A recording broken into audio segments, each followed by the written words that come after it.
अंजली, किती वेळा सांगितले आहे तुला मी तयार होऊन येईपर्यंत नाश्ता तयार व्हायला पाहिजे म्हणून. लग्नाला 25 वर्षे झाली तरी तुला सारखे सांगावे लागते. एवढा वेळ लागतोच कसा ग तुला? मूर्ख कुठली. तुला काय घरातच बसायचे असते? आणि काय काम असतं दिवसभर? मला कामावर जायला उशीर होतो तरी तू अक्कल नसल्यासारखी वागतेस. मुद्दाम उशीर करत असशील तर लक्षात ठेव, माझ्या इतका वाईट कोणी नाही. अभयने खुर्चीवर ओला टॉवेल फेकला आणि अंजलीकडे रागाने बघू लागला. आज त्याच्या रागाचा पारा चढला होता. अंजली नेहमीप्रमाणे मान खाली घालून उभी होती. टेबलवर त्याचा चहा नाश्ता ठेवला होता, पण तो रागाने काहीच न खाता ऑफिसला निघून गेला. अंजलीला हे काही नवीन नव्हते, कारण अभय दर 10-15 दिवसातून एकदा तिच्यावर अशा प्रकारे राग काढायचा. कधी जेवणावरून, कधी कपड्यांवरून, तर कधी सामान न मिळाल्यामुळे. आधी अंजली आपली बाजू मांडायची, पण आता शांत राहायची. घरात 23 वर्षाची मुलगी सायली होती. तिच्या मनावर आईवडिलांच्या भांडणांचा वाईट परिणाम होऊ नये यासाठी ती गप्प राहायची. असे नव्हते की तिने याच्या विरुद्ध आवाज उठवला नव्हता, पण आपल्या मुलीमुळे अभयला ती प्रत्युत्तर देत नव्हती. काही वाद झाले की तो नेहमी म्हणायचा, मी वाईट आहे ना, तर इथे राहते कशासाठी? माहेरी निघून जा आणि पुन्हा मला तुझं तोंड दाखवू नकोस. तरीही ती आपल्या मुलीकडे बघून राहायची, कारण माहेरी गेल्यानंतर आईवडिलांना माझ्यामुळे टेन्शन येईल, शिवाय नातेवाईक समाज काय म्हणेल याचा विचार करून ती सर्व सहन करत राहिली. सुरुवातीची 5 वर्षे तिने खूप प्रयत्न केले. तिला वाटले अभयमध्ये बदल होईल, परंतु असं काहीच झालं नाही. अभयचा राग म्हणजे त्याची एक सवय होऊन गेली होती. त्यामुळे अंजलीने स्वतःला बदलायचे ठरवले. तिला जास्त फरक पडतच नव्हता. तिला आता आपल्या 23 वर्षाच्या मुलीची काळजी होती. मुलीचे शिक्षण पूर्ण झाले होते. लग्नासाठी स्थळेही येऊ लागली होती, पण ती लग्नासाठी तयार नव्हती. तिला नोकरी करायची होती. 4-5 महिन्यानंतर तिला एक खूप चांगले स्थळ आले. मुलगासुद्धा चांगल्या कुटुंबातील होता.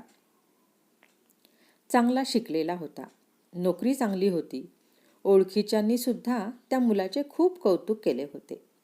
अभय एका संध्याकाळी आपल्या मुलीजवळ येऊन बसला आणि त्याने विचारले, सायली बेटा, हे स्थळ खूप चांगले आहे. तू नकार का देत आहेस? तिथे तुला काही कमी पडणार नाही. आनंदी राहशील. मुलाची नोकरी पण खूप चांगली आहे. घरसुद्धा खूप मोठे आहे आणि विशेष म्हणजे त्यांना तू पसंत आहेस. मग नक्की काय अडचण आहे तुला? सायली तिच्या बाबांशी कमी बोलायची, पण सर्व हिंमत एकवटून ती म्हणाली, बाबा, मला इतक्यात लग्न करायचे नाही. माझी नोकरी करायची इच्छा आहे.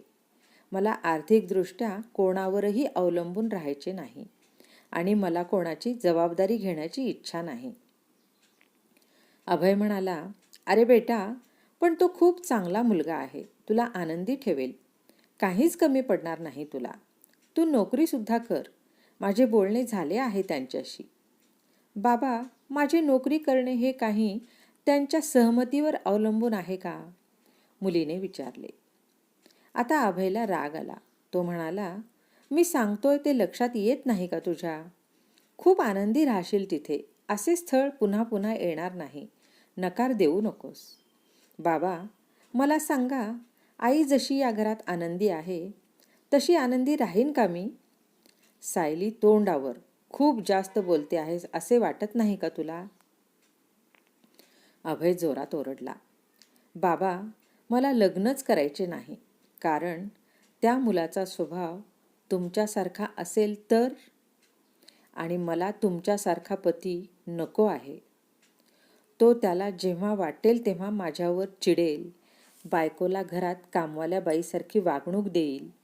तिला स्वतःच्या मनाप्रमाणे एखादी वस्तू घ्यायची असेल तर नवरा काय म्हणेल याचा 10 वेळा विचार करावा लागेल.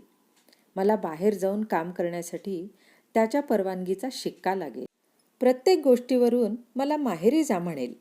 बाबा, मी लहानपणापासून पाहत आले आहे, तुम्ही आईला प्रेमाचे 4 शब्द कमी पण त्रास खूप दिला आहे. सगळीकडे तुमची स्वतःची मर्जी. जेवण बनवायचे तेही तुमच्या आवडीचे. आईला या घरात कोणती वस्तू घ्यायची, काय करायचे, कुठे जायचे या कशाचेही स्वातंत्र्य नाही. ती काही बोलली तर तुम्ही लगेच आजही तिला बोलता, माहेरी निघून जा. बाबा, मला आईसारखे आयुष्य जगण्याची इच्छा नाही.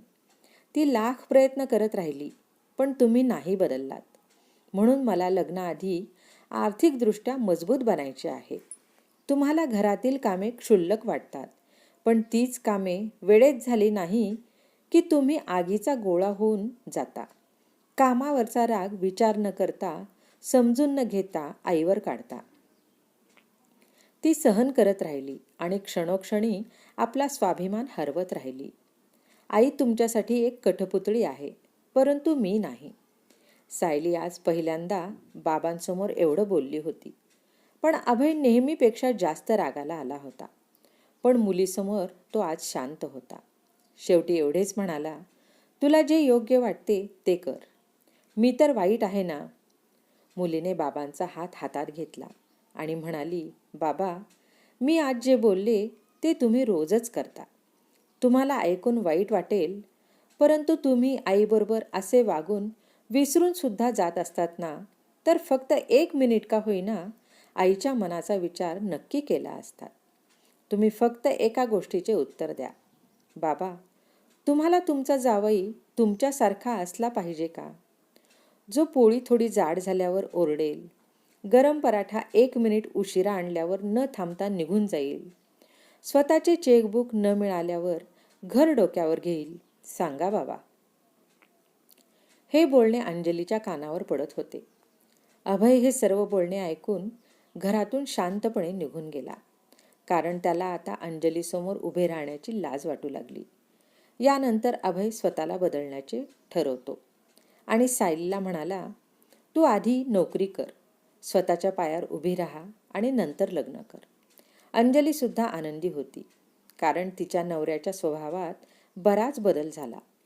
पण तिला या गोष्टीचे दुःख होते की ती सुद्धा स्वतःसाठी आपल्या मुलीप्रमाणे आवाज उठवू शकली असती. 2 वर्षांनी मुलीचे स्थळ पक्के झाले आणि लग्नानंतर मुलीची पाठवणी करताना अभय म्हणाला, सायली बेटा, तुझ्या आयुष्याचा जोडीदार तुझ्या बाबासारखा नाही. तू त्याच्यासोबत आनंदी राहशील. हे ऐकून अंजली आणि सायलीच्या डोळ्यातून अश्रू वाहू लागले. रसिक हो, लग्नापूर्वी प्रत्येक मुलीला तू परक्याचे धन आहेस असे सांगितले जाते. कडक शिस्तीमध्ये मुलीला वाढवले जाते. शाळेतून घरी परत यायला उशीर झाला की तिला मार खावा लागतो. दारातून बाहेर डोकावायला लागली, मोबाईलवरून कोणाशी बोलताना दिसली की संशय घेतला जातो. मुलांची मैत्री करू नये आणि मुकाट कुठलेही उलट उत्तर न देता जसे सांगितले आहे तसे करावे. मुलींनी आपल्या लग्नाविषयी स्वतः कुटुंबात चर्चा करू नये. तिला या घरात कुठलाच अधिकार नाही. जे करायचे ते आपल्या सासरी करशील असे वारंवार म्हटले जाते. परंतु लग्न करून ती जेव्हा सासरी येते आणि तिच्या नशिबात कथेतल्या अभयसारखा नवरा असेल, जो बायकोला खालच्या पातळीची वागणूक देत असेल आणि काही झाले की माहेरी निघून जा असे बोलणारा असेल, तर त्या स्त्रियांनी काय करायचे? माहेरचे बोलतात, आता सासर तुझे घर आहे, आणि सासरी नवरा बोलतो, माहेरी निघून जा. माहेरचे म्हणतात, तू परक्याचे धन आहेस, आणि सासरचे म्हणतात, तू परक्याची पोर आहेस. मग हा प्रश्न उरतो की स्त्रीचे खरे घर कोणते?